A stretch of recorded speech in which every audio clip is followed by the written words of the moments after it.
Bismillahirrahmanirrahim. Alhamdulillah. Wassalatu wassalamu ala Rasulillah wa ala alihi wa ashabihi wa man walah.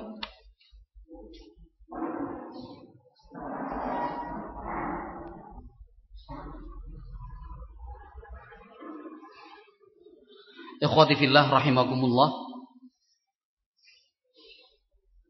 Pembahasan kita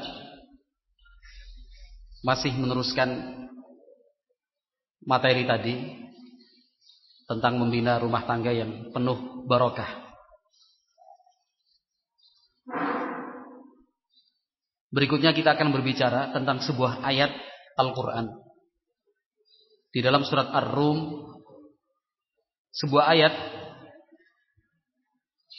yang sering, bahkan katakan selalu dibaca dan diperdengarkan di dalam proses atau prosesi ijab kabul,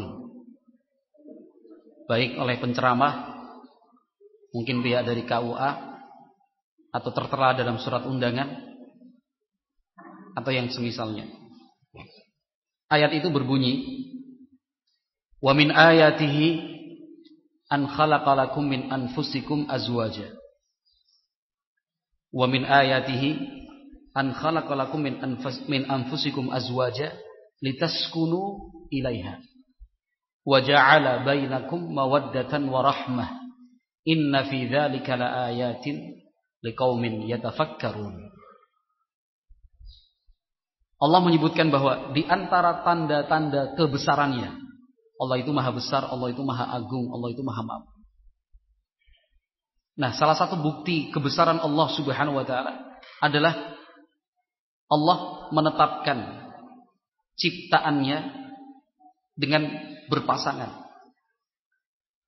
Dan pasangan hidup itu adalah min anfusikum, dari jenis kalian sendiri. Sejenis manusia dengan manusia, begitu ya. Dan seterusnya.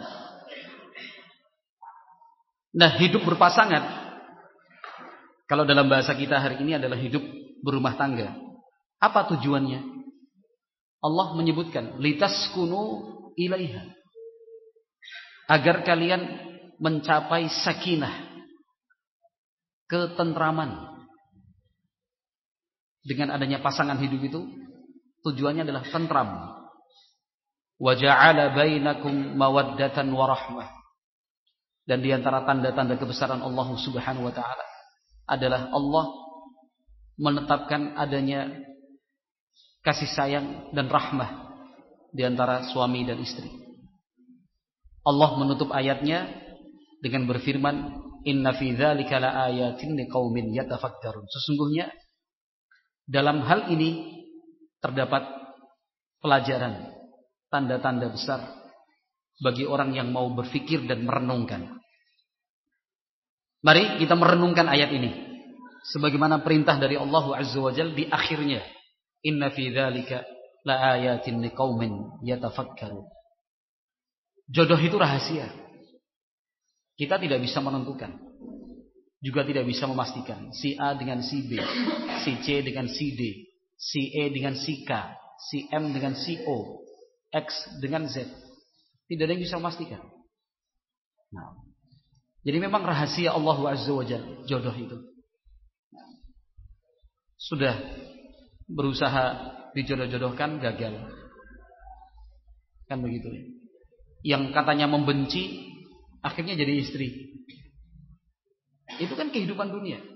Siapa yang menyangka si A yang hidupnya di pinggir hutan Kalimantan mendapatkan pasangan hidup asli anak Jakarta. Dari Sumatera dengan Papua, ada orang mencari istri ke sana dan kemari, dikawani oleh seorang sahabat karib. Itu mencari informasi datang, wah macam-macam. Ujung-ujungnya istrinya adalah adik sahabatnya itu. Ada cerita seperti itu, ada seorang ikhwan demikian. Insyaallah kemana-mana bareng, golek sana ya, cari sini. Ujung-ujungnya nikah dengan adik sahabatnya. Ternyata apa? Adik sahabatnya itu dari awal memang sudah senang dengan ikhwan ini, sama-sama ngaji sebenarnya, karena sering datang ya, dengar cerita, oh senang, nikah, subhanallah, cari sana, cari sini, dapatnya tetangga sendiri, ini rahasia, inilah kebesaran, tanda-tanda kebesaran Allah subhanahu wa ta'ala. Wah, aku nggak mau kalau nikah dapat orang Kalimantan, ternyata istrinya dapat orang Kalimantan. Saya nggak mau nikah dengan orang Ngapak. Tahu Ngapak nggak? Orang Banyumasan. Jaga kue laku pribun ya. Karena bahasanya yang lucu itu. Subhanallah. Di kemudian hari istrinya orang Ngapak. Kan begitu. Saya nggak mau punya suami peternak. Ternyata setelah menikah suaminya senang ternak. Rahasia Allah subhanahu wa ta'ala. Tidak ada yang bisa menentukan dan memastikan. Siapa sangka kan gitu. Datang ke tanah Kalimantan cuma urusan dagang. Akhirnya kecantol dengan gadis Kalimantan. Bisa terjadi itu semua.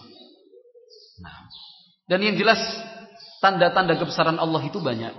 Nah, salah satunya adalah hidup berpasangan. Artinya kita tidak akan mungkin bisa hidup sendiri. Kita tidak akan mungkin bisa hidup sendiri. Yang namanya laki-laki pasti memerlukan perempuan.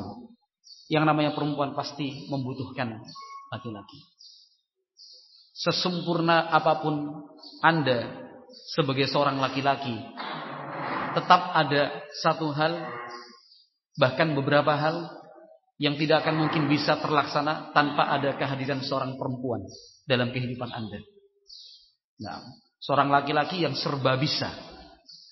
Pekerjaan laki-laki dia bisa. Pekerjaan perempuan juga bisa.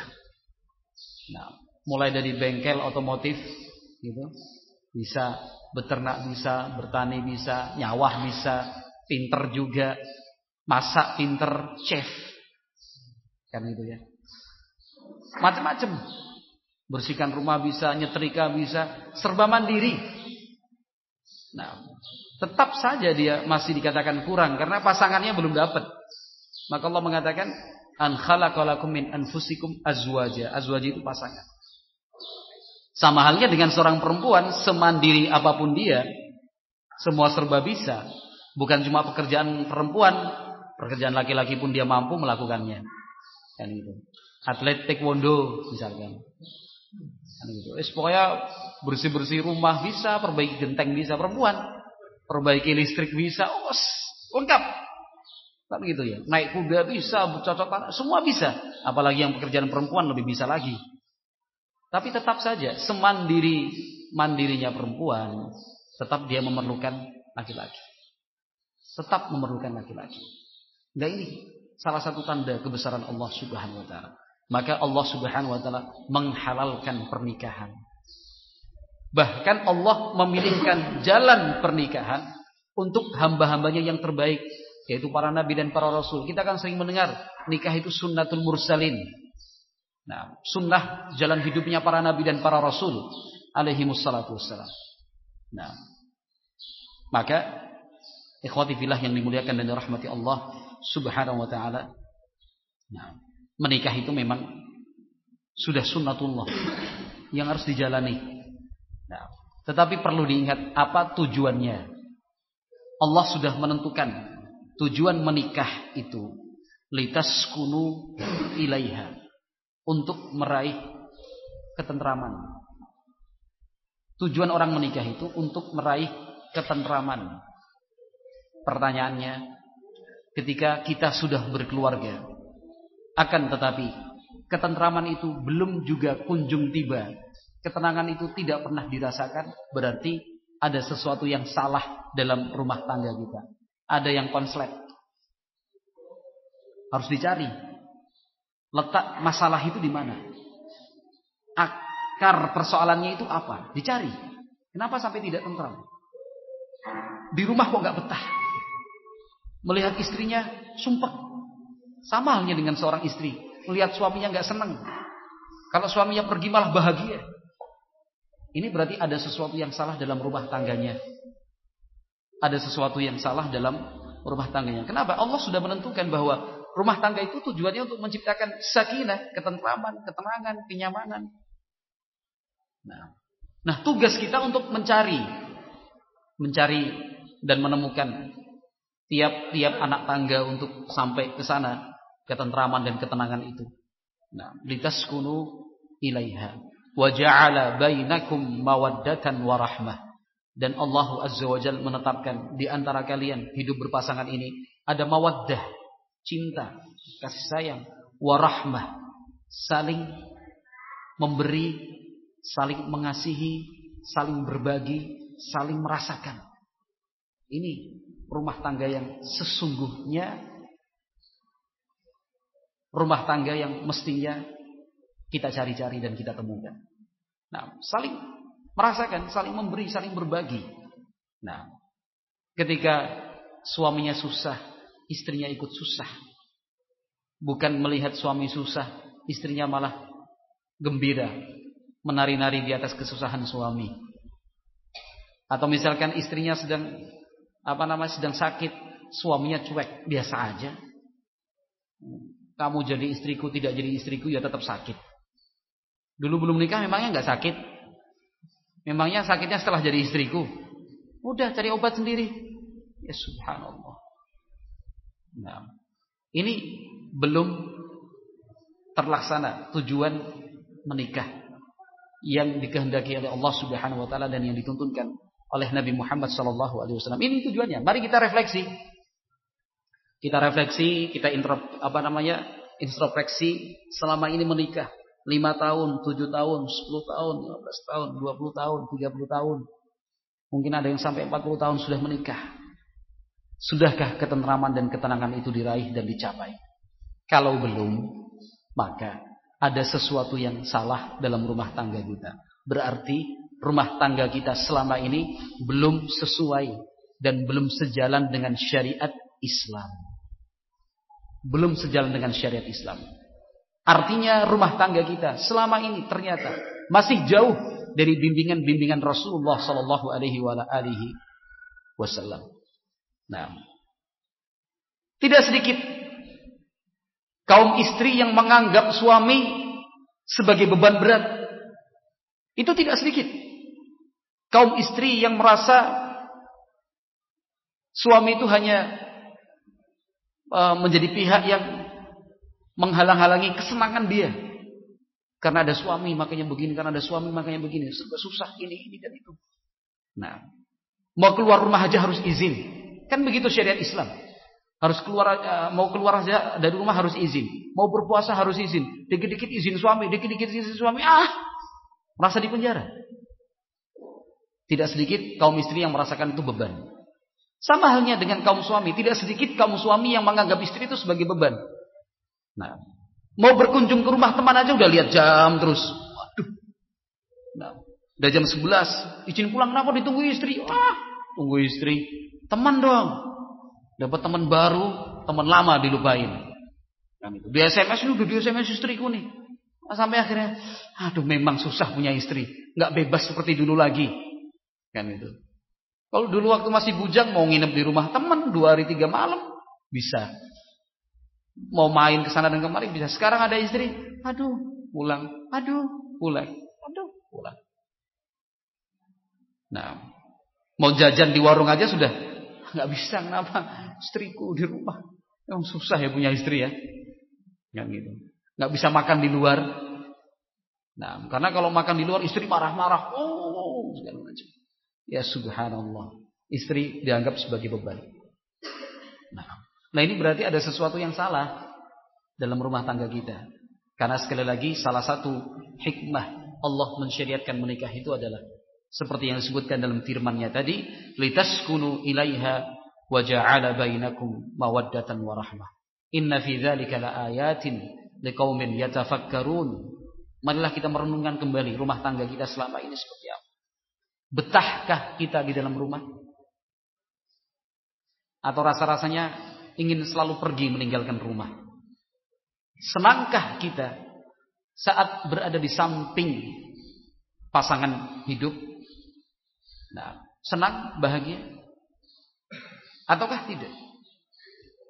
Nah, satu hal yang harus dihindari, barakallahu fikum, ketika terjadi percekcokan dalam rumah tangga, cenderungnya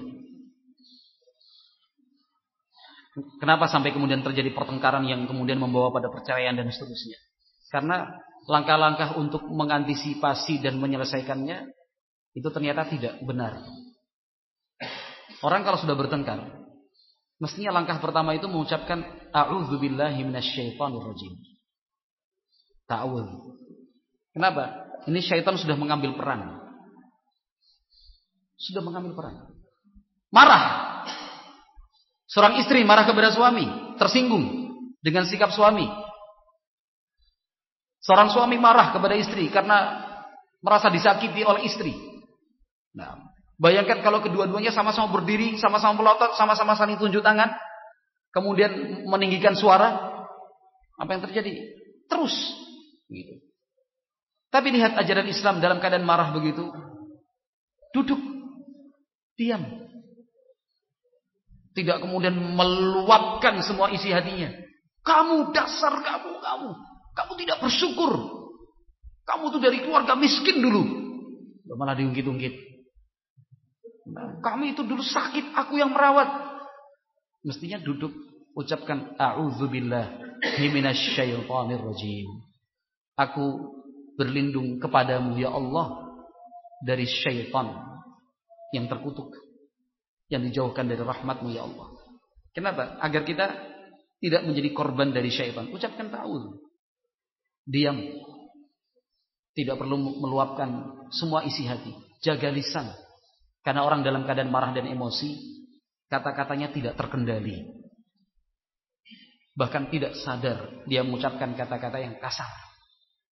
Udah, diam. A'udzubillahi minasyaitonir rajim. Duduk. Tenang. Langkah yang kedua. Cobalah ingat-ingat kembali. Kenanglah selalu momen-momen indah dan kejadian manis yang pernah dilewati bersama. Ingat kembali kelebihan pasangannya masing-masing. Sebab cenderungnya orang yang sedang bertengkar suami istri itu, yang diingat itu jelek-jeleknya.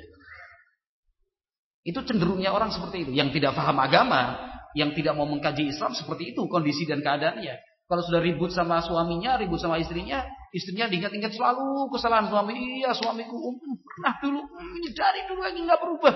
Diingat-ingat terus. Padahal sesuatu yang sudah terjadi 5 tahun, 10 tahun sebelumnya. Itu syaitan semua. Syaitan membantu untuk ingat kembali. Padahal sesuatu yang sudah kita lupakan. Istri pokoknya, tambah cengkel sama suami. Ternyata bukan sekali ini saya dikecewakan oleh suami saya. Dulu pernah ingkar janji, dulu pernah kasar, minta maaf. Sekarang diulangi lagi. Iya bener kan? Dulu pernah kejadiannya begini sampai suami banting piring. Ingat semua.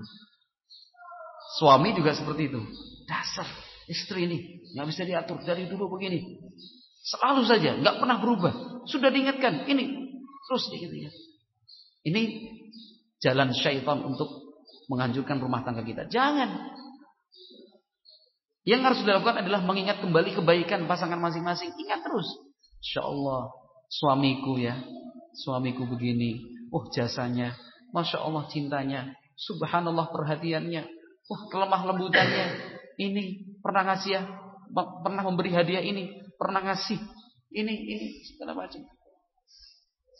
Suami juga seperti itu. Masya Allah istriku melayani, memberikan khidmat, menyenangkan, membahagiakan ini. Nah, mengandung anak, melahirkan anak, menyusui, merawat anak, itu jasa yang luar biasa. Jasa besar, diingat-ingat kembali. Kemudian yang berikutnya, ikhwati fillah barakallahu fikum. Jangan pernah berpikir bisa hidup sendiri tanpa istri. Bisa hidup sendiri tanpa suami. Cenderungnya suami istri yang sedang bertengkar itu akan membayangkan sebenarnya hidup tanpa suami aja bisa. Sebenarnya hidup tanpa istri juga bisa.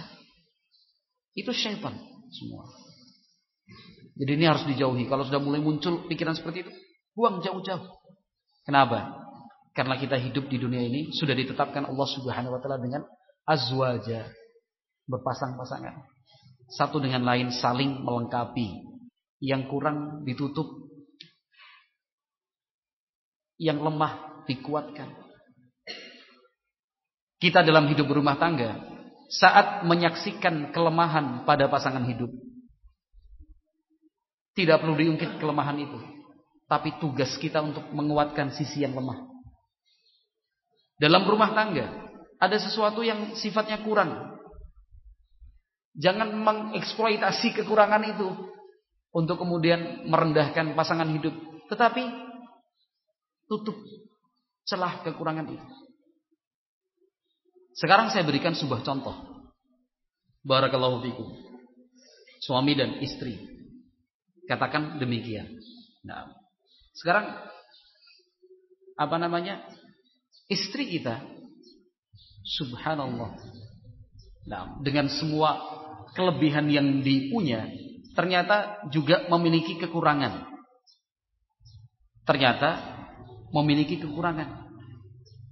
Kan gitu. Apa kekurangannya?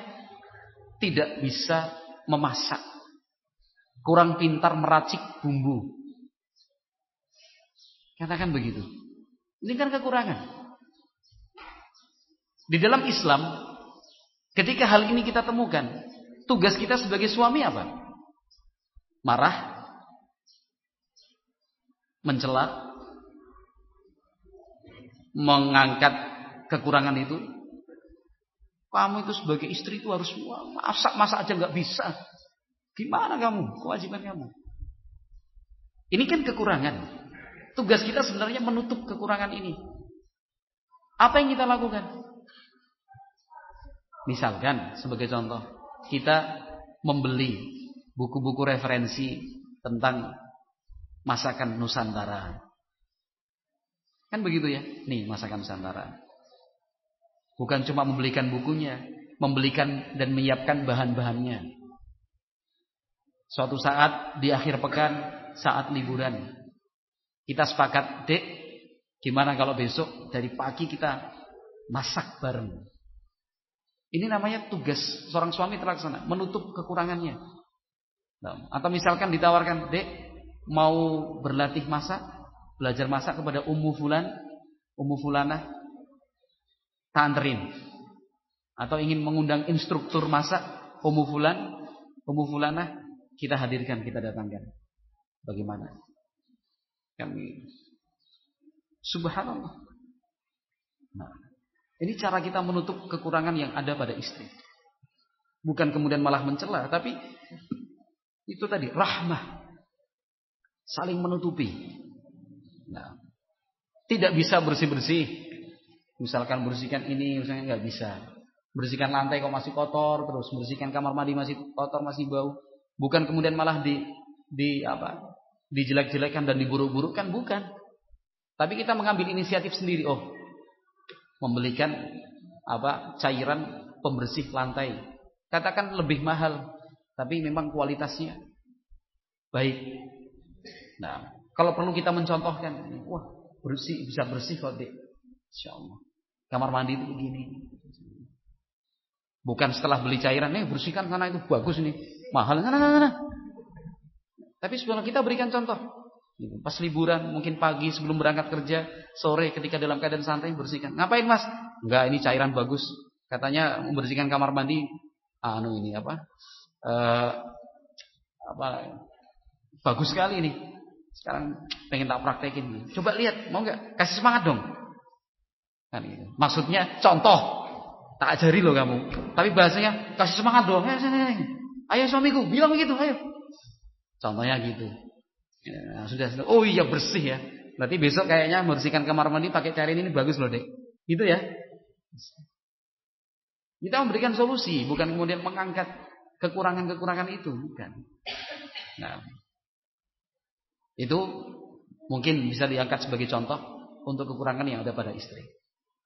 Sekarang bagi Anda para istri yang ternyata dari semua kelebihan yang ada pada suami, ada sisi-sisi kekurangannya. Ternyata Anda wahai istri memiliki suami pendiam banget. Susah bergaul. Sama tetangga aja enggak salam. Sama tetangga aja sakit diajak menjenguk, aduh malu. Sungkan, aduh. Nanti mau ngobrol apa? Ada tipe suami seperti itu. Itu tetangganya sakit itu, Bi. Mbok dijenguk, anu ya, malu ya. Nanti ngobrol apa? Itu tuh bapak-bapak pada kumpul kerja bakti, mbok gabung di sana, Bi. Aduh, aku di sini aja. Nanti malah ditanya macam-macam. Itu kan kekurangan yang ada pada suami. Ada loh tipe suami seperti itu. Kalau orang Kalimantan sih saya yakin nggak ada. Orang Kalimantan tuh wah, sosialisasinya tinggi. Kan gitu Pak Mul ya? Pak Mul bukan orang Kalimantan atau? Kan gitu. Jadi orangnya itu suaminya cenderung pendiam, artinya tidak aktif, pasif gitu. Dari masjid rumah misalkan. Dari tempat kerja rumah. Ke tetangga nggak pernah. Ya subhanallah. Padahal dakwah ahlu sunnah, dakwah salafiyah itu betul-betul akan tersebar dengan baik, diterima dengan baik oleh masyarakat ketika kita bisa mempraktekkan dan mengamalkannya secara langsung. Kalau cuma kita menyampaikan di masjid, mana ada orang datang tetangga kita ikut mendengarkan. Ya itu tadi dengan praktek nyata, datang ke rumahnya, cuma mengucapkan salam, tanya kabar sambil bawa hadiah misalkan. Nah ini kan kekurangan suami. Tugas Anda wahai istri, bukan kemudian ceritakan ke sana dan kemari, atau kemudian konsultasi ke ustadz sana ustadz sini. Ustadz, suami saya ini kan pasif, ini gimana cara menasihatinya? Ustadz tolong nasihati suami saya. Tutupi kesalahan suami, tutupi kekurangan suami. Anda yang harus menutupi dan menyempurnakan kekurangan suami. Caranya Anda yang aktif. Misalkan istri, aduh suamiku ini orangnya pasif. Minta izin sama suami, Mas, ini adik masak, saya masak ya. Nanti kalau misalkan dibagikan ke ibu-ibu tetangga boleh enggak? Oh ya enggak apa-apa, enggak mungkin dong seorang suami salafi. Enggak boleh. Salafi kok seperti itu enggak mungkin. Oh istrinya ingin berbuat baik. Nah, lagi pula tadi dengan syarat dengan bahasa ini disampaikan akan saya berikan kepada istri-istri tetangga pas suaminya berangkat kerja. Iya enggak apa-apa. Ini peran istri untuk menutupi kekurangan yang ada pada suami. Istrinya masak soto Banjar. Mangkok ada 10 mangkok plus itu dengan kerupuknya segala macam sambalnya. Diantar ke rumah tetangga. Tetangganya orang awam. Tidak ada ketentuan membagi-bagikan makanan itu harus sesama salafi. Kata siapa? Itu ekstrim namanya, nggak boleh. Nah, tetangga selama dia muslim datang, assalamualaikum Pak. Assalamualaikum Bu kok Pak. Karena istri kita yang datang pakai cadar sambil masak. Selesai masak ya pakai cadar bawa makanan gitu. Assalamualaikum Ibu. Iya siapa ini? Sebut istrinya Ustadz Mokhtar. Gitu. Sebut aja kan gitu. Atau istrinya, ini istrinya Pak Mokhtar saya. Oh iya silakan. Pak Mokhtar, iya Pak Mokhtar. Untuk menutupi kekurangan yang ada pada Mokhtar ini. Yang orangnya kurang gaul. Ini istrinya Pak Mokhtar. Oh iya. Ini ada soto Banjar 1 mangkok. Baru belajar masak ini Bu. Nanti kalau ada saran kesannya tolong disampaikan. Iya. Saya tinggal aja ya. Nanti kan ada kemungkinan jangan nanti saya pindahkan dulu. Atau ya nanti saya kembalikan mangkoknya. Subhanallah. Tetangga kedua, tetangga keempat, tetangga kelima. Ini peran istri diperlukan. Kenapa? Karena suaminya tadi cenderung pasif, susah bergaul. Mungkin dari kecil orangnya pendiam memang ya. Kan gitu. Ngobrol patah-patah. Berkata kalau ditanya. Kan gitu. Baru menjawab. Kalau tidak ada pertanyaan, diem. Jadi sama-sama diem. Tidak berani mengambil inisiatif untuk memulai pembicaraan. Sekali lagi ini tugas istri untuk kemudian menutupi kekurangan pada suami. Sekarang bayangkan tetangga tadi, si ibu yang mendapatkan kiriman semangkok soto Banjar lengkap dengan sambal dan kerupuknya. Ketika suatu saat berbincang-bincang dengan suaminya. Suaminya bilang, "Bu, tetangga kita itu Pak Mokhtar orangnya pendiam, tertutup ya orangnya." Kira-kira apa tanggapan istrinya? Kira-kira Mas Roy? Menyangkal. Enggak Pak, istrinya aja kemarin datang bawa soto Banjar. Itu kemarin soto Banjar yang Bapak bilang enak. Itu masakan istrinya Pak Mokhtar. Oh iya toh? Iya. Oh, bukan orangnya tidak tertutup. Enggak, eksklusif enggak. Oh, berarti mungkin Pak Mokhtarnya mungkin masih malu. Iya. Istrinya kemarin datang kok. Ini mangkoknya belum dikembaliin. Udah tak kembaliin sekarang Pak ya. Mau titip apa Pak? Ini namanya tugas dan peran seorang istri menutupi kekurangan yang ada pada suami. Begitu caranya. Tetangga kedua demikian juga, tetangga keempat juga demikian juga. Nah, jangan lupa ini saya istrinya Pak Mukhtar mau bawa hadiah ini, ada makanan sedikit, ada buah, ada oleh-oleh dari Jawa, orang tua baru datang, sedikit aja ya. Mohon maaf, biar bisa dibagi-bagi untuk semua. Jadi kesan suami yang tadinya cenderung pasif, pendiam, tertutup, itu akan diimbangi ya. Diimbangi oleh istri yang aktif dalam batasan syar'i. Jangan kemudian karena ingin mengimbangi suami ikut kegiatan ngerumpi, ikut nonton televisi, cadaran nonton televisi begini sama tetangga-tetangga, ibu-ibu tetangga. Bagus ya sinetronnya, iya itu bagus. Itu kebablasan, nggak boleh. Artinya secara syar'i, koridor syar'i itu seperti yang saya contohkan tadi. Datang sewajarnya, ya ngantarkan soto Banjar, ngobrol seperlunya, setelah itu pamitan ke tetangga yang berikutnya, sudah selesai. Yang diharapkan ada interaksi, nanti dari ibu tetangga itu datang, minimalnya kan mengembalikan mangkok. Bukan berharap ya seharusnya ibu tetangga itu juga masak dong, balas masakan kita, enggak. Paling tidak mangkok itu dikembalikan, interaksi lagi. Nah itu tugas seorang istri, menutupi kekurangan suami. Sama juga dengan contoh pertama tadi, seorang suami yang berusaha menutup kekurangan istri. Ada seorang wanita yang tidak tahan melihat darah. Takut melihat darah. Suatu saat anaknya jatuh, luka, berdarah. Tugas seorang istri sekaligus ibu itu kan merawat anak ya. Darahnya dibersihkan biar steril kan itu ya. Kemudian dikasih perban atau mungkin plas, tempel itu dengan berbagai jenis plasnya. Dan itu tempel, maksudnya. Tapi ada tipe seorang ibu yang gak tahan melihat darah. Aduh, nggak bisa anak. Bukan kemudian suami malah marah-marah, ini anak kamu luka kok dibiarin begitu. Sini. Harusnya dia sadar dan mengerti. Istrinya itu gak tahan lihat darah. Ini tugas seorang suami, menutupi kekurangan yang ada pada istri. Dia yang tampil, dibersihkan, mungkin dengan air hangat. Begitu dokter, boleh pakai air hangat? Gantinya alkohol mungkin. Pakai air hangat. Lebih zen ya? Pakai air hangat atau mungkin tambahin sedikit madu, baru kemudian dikasih perban. Sini nak. Sudah tertutup baru Dek lihat dek, nggak bisa lihat darah mas. Udah nggak ada darah. Oh ya sudah. Baru digendong sama ibunya ada. Bukan kemudian dimarah-marahin, kamu itu walaupun takut sama darah, tapi seharusnya kamu sebagai seorang ibu harus menghilangkan semua ketakutan itu demi anak. Ceramah 7 menit. Kan gitu ya, ceramah 7 nggak bisa.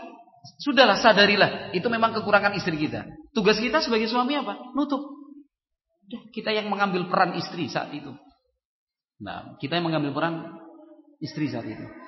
Sebagai contoh misalkan, contoh ini Mas Roy. Contoh loh ini ya. Contoh. Misalkan tugas seorang suami mestinya kan itu. Kan nyuci motor. Nyuci motor, dia yang di luar kok. Keran motor itu di luar. Kan begitu ya.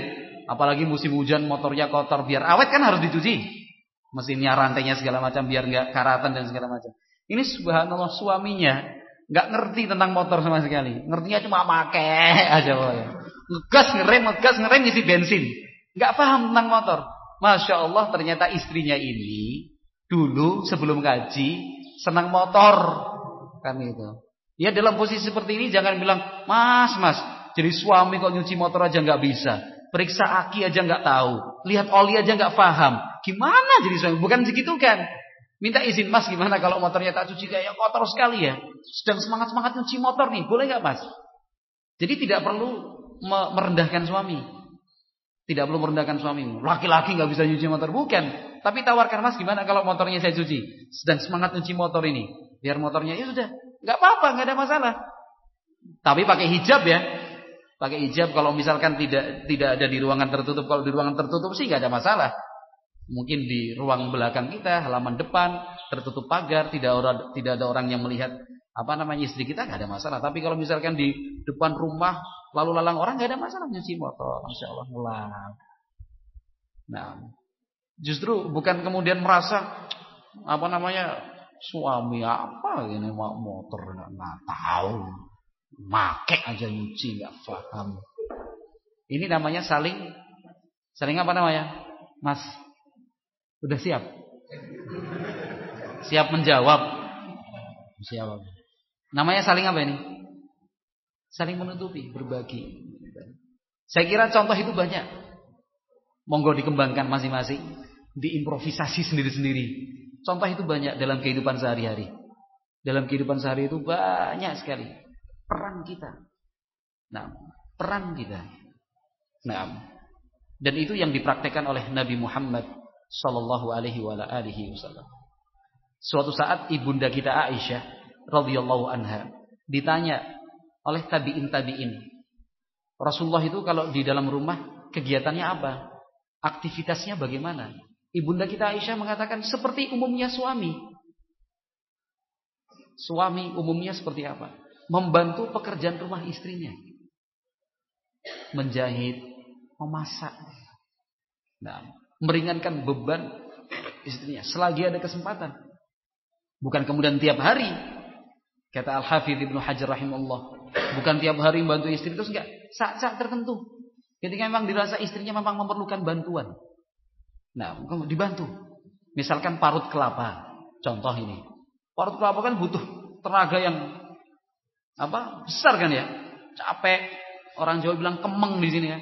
Padahal mesti ngerajang bumbu, harus masak. Kita tawarkan. Parutkan kelapanya? Iya. Mau berapa? 1, 2, 3, 5, siap loh ini. Senang istri. Oh iya, 1 aja mas. Ya sudah, parut. Ya sebenarnya itu tugas pokok istri, masak bersama. Tapi kita membantu. Untuk menutupi kekurangan dia, kekurangan istri. Sama juga halnya dengan istri yang melihat suaminya memerlukan bantuan, bantu. Bantu. Dan itu banyak yang bisa dikerjakan. Membantu pekerjaan kantor, misalkan cuma nata kertas atau ngeprint, istri memberikan tawaran ini, saya printkan mas, halaman berapa, halaman berapa, kan bisa, tidak mengganggu pekerjaan suaminya. Artinya, contoh-contoh nyata dalam kehidupan sehari-hari itu banyak. Maka kita sebagai umat Islam dibimbing oleh Nabi Muhammad SAW untuk betul-betul melaksanakan dan menjalankan fungsi masing-masing, yaitu menutupi kekurangan yang ada pada pasangan hidup sambil kita memposisikan diri sebagai penyempurna dari kekurangan itu. Kekurangan yang ada pada suami, kekurangan yang ada pada istri, terimalah sebagai sebuah kewajaran dari makhluk yang tidak sempurna, yaitu manusia. Terima sebagai sebuah kewajaran. Tugas kita bukan untuk mengungkit-ungkit kekurangan itu, tetapi kita yang menyempurnakan kekurangan tersebut. Seperti beberapa contoh yang telah saya sebutkan tadi. Jamnya ikut ini. Karena jam ini sana dan sana berbeda. Katanya ikut yang ini, maka harus noleh ke belakang. Oh ya, sudah cukup insyaallah. Ini saya sebutkan di depan tadi. Sebenarnya ini kan garis-garis besar saja ya. Garis-garis besar saja agar hidup rumah tangga kita itu harmonis, dinamis, bahagia, tentram. Adapun rinciannya memang memerlukan berpuluh-puluh hari. Kan gitu. Karena kitab-kitab ulama yang secara khusus membahas tentang kehidupan Rasulullah SAW juga berpuluh-puluh halaman. Terisikan dengan berpuluh sampai ratusan hadis Nabi SAW. Tapi ini saya yakin gambaran besar ini, garis-garis besarnya sudah cukuplah untuk kita pahami. Nanti tambahkan lagi setelah salat asar dan selepas salat maghrib, dan insyaallah setelah salat isya barangkali ada sedikit diskusi, nggak apa-apa. Diskusi aja hal-hal studi kasus yang terjadi dalam keluarga kita. Wallahu a'lam bishawab. Mudah-mudahan Allah memberikan barokahnya. Subhanakallahumma wa bihamdik, asyhadu an la ilaha illa anta, astaghfiruka wa atubu ilaik. Assalamualaikum warahmatullahi wabarakatuh.